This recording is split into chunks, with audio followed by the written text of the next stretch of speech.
Well, to talk a little more about Blinken's new trip in the Middle East, I'm very pleased to be joined now by Julie Norman. She's a professor at a professor of international relations at University College London. She's also written a number of books on Palestinian resistance. It's good to talk to you this afternoon. Thanks for making the time. Thank you. First of all, as Blinken returns then to the Middle East this week, how do you view the chances of a new and perhaps more durable ceasefire in Gaza? Sure. Well, this is certainly going to be the primary aim of Blinken's visit this week. Obviously, there's a lot of other things on the table as well, but the U.S., I think, rightly knows that they need to get to some kind of halt, some kind of pause, some kind of ceasefire, temporary or otherwise, in Gaza to start getting more aid into civilians and also to get more hostages released.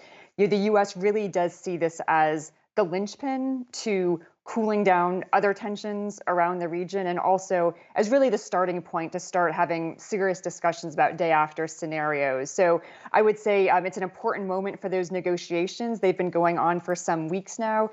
We're closer than we've been in a while to getting there, but there's still a lot of disagreements before something final comes through. Indeed. And given that you've written about Palestinian society and particularly about Palestinian prisoners, I'm interested to get your take on the kinds of people who could be released if a deal is found with Israel. We saw in the last truce negotiations that hundreds of Palestinian prisoners were freed from Israeli jails.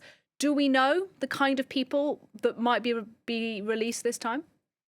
Yeah, so this will certainly be part of the negotiations with which prisoners within Israel would be released in some kind of exchange. It's important to note that right now there's upwards of about 8,000 Palestinian prisoners either in prison or detained in Israel. And that is for a range of different violations and whatnot that range very much from blood on hands type of attacks, but much more the majority are those who are not in that category, who are much lower security levels. And so that can include individuals who were throwing stones, involved in protests, these kinds of things. So there's really a range of individuals who have been arrested, who are in the Israeli prison system or detention system. And many of those individuals will have, a lot of families, communities really rallying for them to be released. So who actually is on the list will be something that the negotiators will be trying to work on over these next few days and weeks. Indeed. And of course, we don't know to what extent Blinken is part of those conversations on this trip. We do know, though, he's heading to Israel relatively shortly. And I'm interested whether you think the US position now towards Israel is changing. We saw the announcement last week that a number of Israeli settlers are being sanctioned by the United States in a historic first. We're also now hearing increasing talk of the possibility that the United States would recognize a Palestinian state. That'd be a pretty big deal, wouldn't it? It certainly would. I would say U.S. policy is becoming a bit more nuanced right now. The U.S. still supports Israel's right to defend itself, but the way that the war has been conducted certainly is different than what the U.S. had hoped. They actually see a lot of the tactics that might actually be strategically backfiring on Israel in the long run, and also on day after scenarios. The U.S. has been very outspoken about supporting a two-state solution, especially as a potential outcome from this inflection point. But right now, that option has been rebuffed quite vocally by Netanyahu and by Israel. So right now, U.S. policy has not changed, but I would say there's discussions of different kinds of options about how to push towards this two-state solution. I doubt the U.S. at this point would unilaterally recognize Palestine. But they might, for example, choose not to oppose a UN resolution that did so, or they might encourage allies and other partners to do so before they do so themselves. But the fact that that's even on the table right now is notable. And is that partly because the Biden administration has one eye on its own domestic public in the United States, with, of course, the elections coming up in November?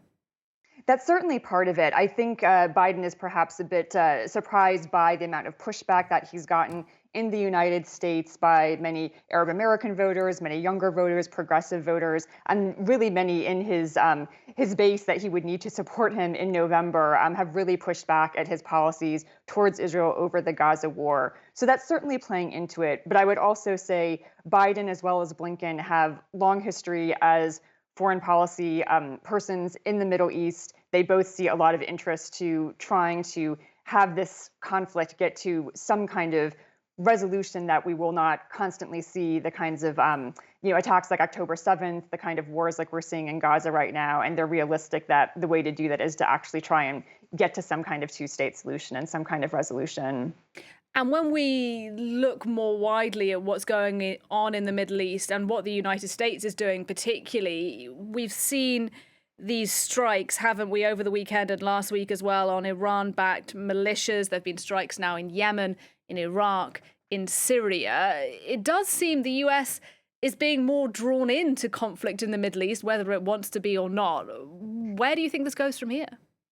Well, it's exactly right. This is not what the US wanted, and certainly Biden didn't want it in an election year. But the reality was, with the continued Houthi strikes on vessels in the Red Sea, and really with what were upwards of 150 different attacks on US bases and members, and especially the deaths of those service members last week, that really did cross a red line that the US said, okay, we're walking a tightrope here, but we need to take some kind of action.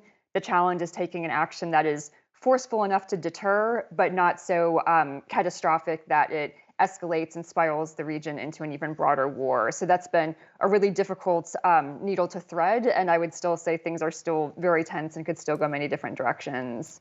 Can I just ask you a final question? Because viewers may be wondering why it is we're showing them live images of an aeroplane door right now. That's because we understand that Antony Blinken, as we've been talking, has just touched down now in Saudi Arabia. We're waiting for him to get off the plane. So Riyadh is his first stop. What do you think he's trying to achieve in Saudi Arabia specifically?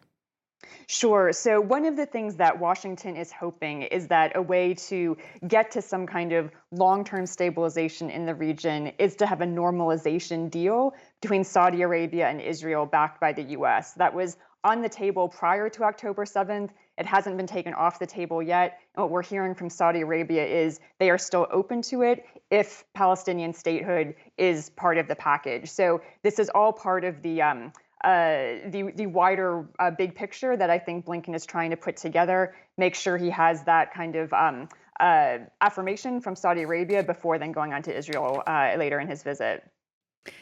Julie Norman, Professor of International Relations at University College London. It's good to talk to you. Thank you very much indeed.